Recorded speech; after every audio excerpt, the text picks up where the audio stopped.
The Snowman. There is a certain kind of winter night that I love more than any other.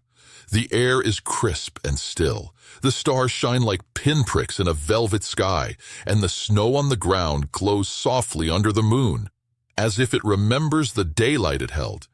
On such nights, the world feels quieter, closer, and the magic that usually hides in corners steps out into the open for anyone willing to notice it. It was on a night like that, long ago, that I first met the snowman who refused to be just a pile of snow. I was making my early rounds, not with a sleigh full of presents, but with an empty one, gliding silently over rooftops and fields. I often do this in the days before Christmas Eve, just to listen.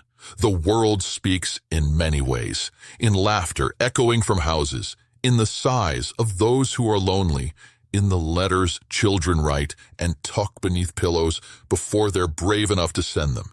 That night, I was listening for something I couldn't quite name, a feeling in the air that said a story was about to begin. Below me, a little town lay wrapped in snow, each house with its own faint halo of warmth. My eye followed a narrow street to the very edge of the town, where the houses thinned and fields began. There, in a small yard behind a modest house, something caught my attention. A snowman, standing alone in the middle of the garden. That in itself was nothing unusual. Children build snowmen wherever snow falls thick enough. What drew my eye was not his size or shape, but the care with which he had been made. His body was smooth and round, packed just tightly enough to hold together.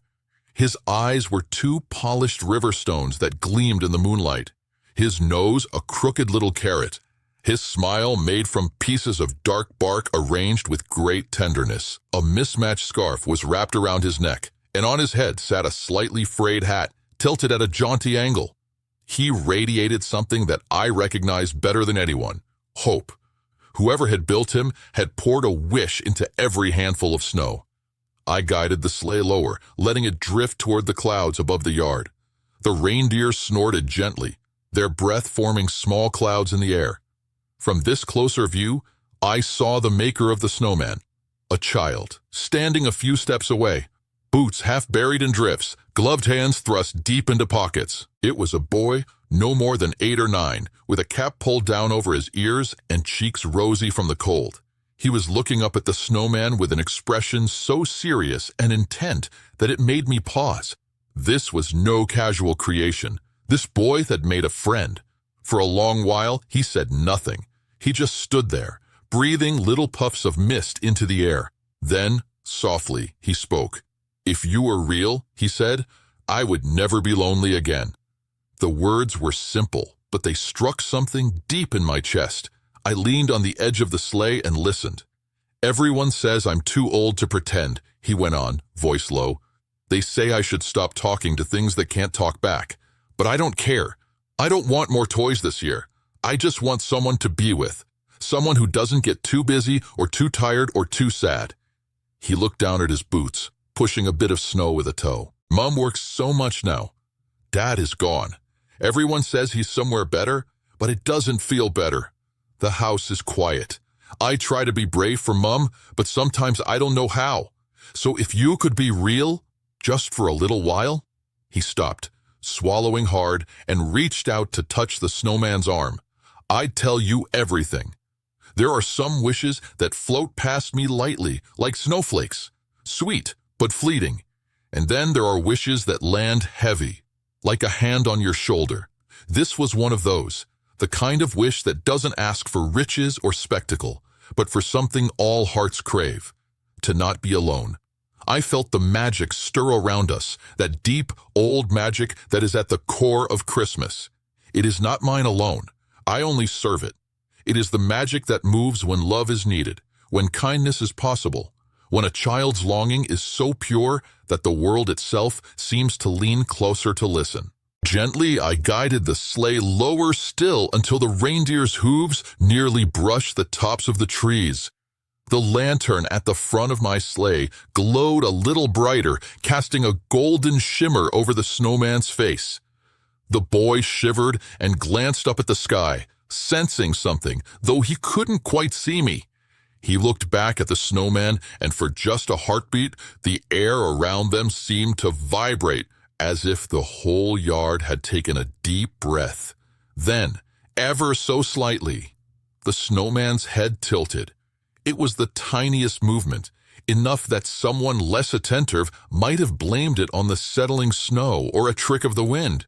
But the boy saw it. His eyes widened. "Did you?" he whispered. The snowman said nothing.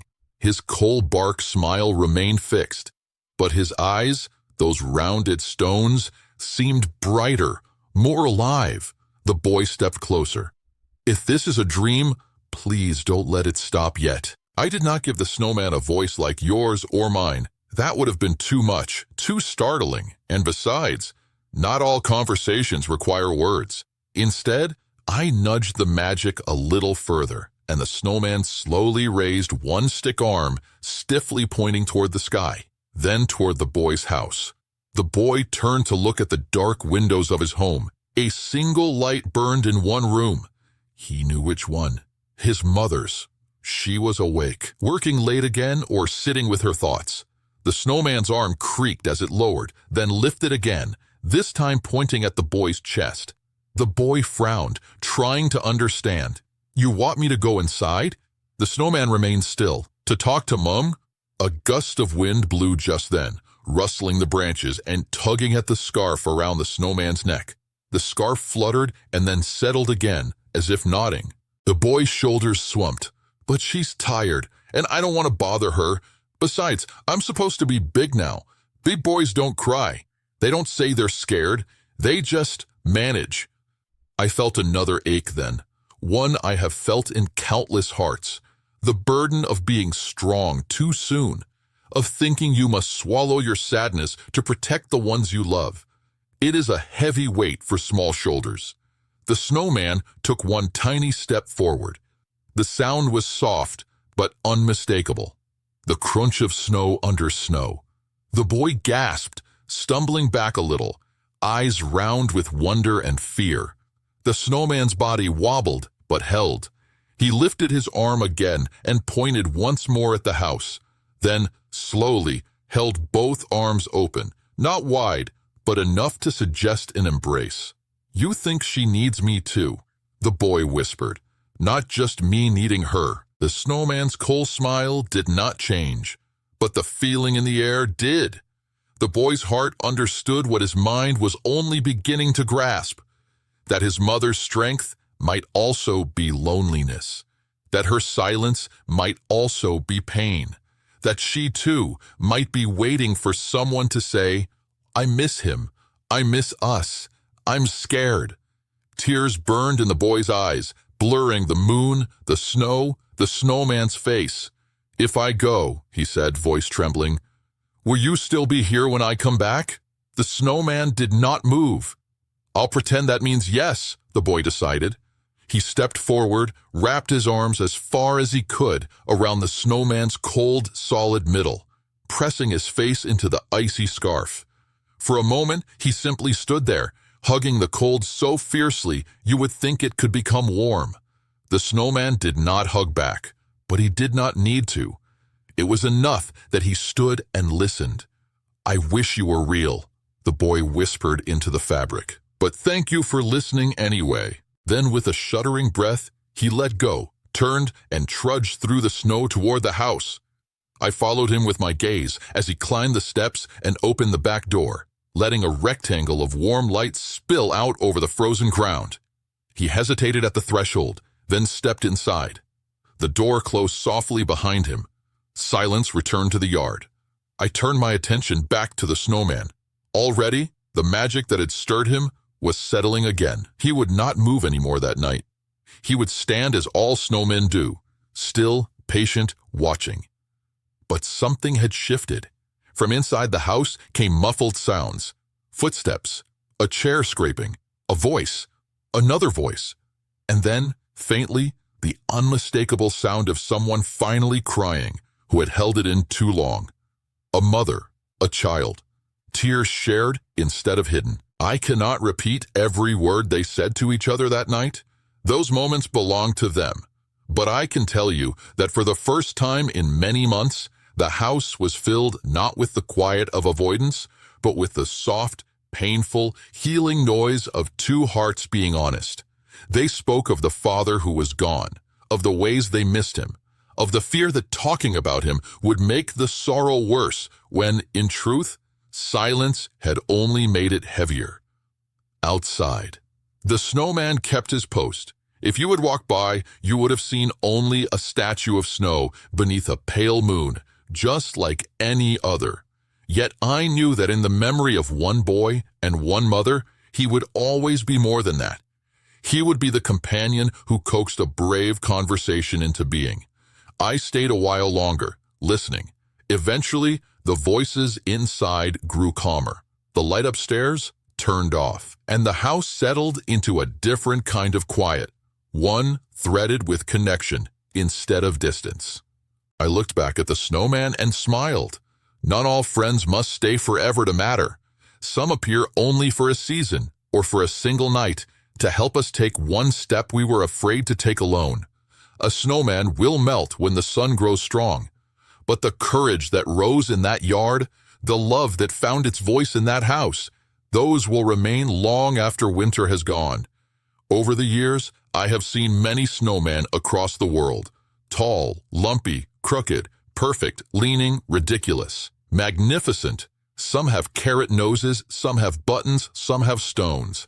But when I see them, I remember that boy and his whispered wish, and I remember how even a simple figure of snow can be a vessel for something greater. If you ever find yourself standing before a snowman you have built, feeling silly for talking to it or sharing your thoughts, remember this. Sometimes you need something to stand in front of while you practice saying what your heart has been holding. Sometimes speaking into the cold helps you find the words to speak into the warm. And though your snowman may never tilt its head or step forward the way that one did, the very act of shaping it, of giving it eyes and a smile, of saying, "Be here with me," is a way of admitting that you want connection, that you are ready to be a little more honest, a little more brave. This Christmas, if the world feels heavy or your home feels too quiet, you might step outside and build a snowman of your own, even if others say you are too old for such things. Wrap a scarf around its neck. Give it eyes that look kindly back at you. Tell it what you hope for, what you miss, what you fear. Then when you are ready, turn around and carry that honesty back to the people who share your roof, your table, your life. The snowman will stand guard while you go inside and knock gently on a door, sit down beside someone, and say the words you both need. The snow comes and goes. The snowmen rise and melt. But the love that grows when you dare to share your heart, that, my dear friend, is the part of winter that never truly fades. And wherever there is a child or a grown-up standing in the snow, wishing not for more things but for more togetherness, I will be near, listening, cheering quietly, and smiling at the magic you might not even realize you are already making. Merry Christmas, and may every snowman you build remind you that you are never as alone as you fear.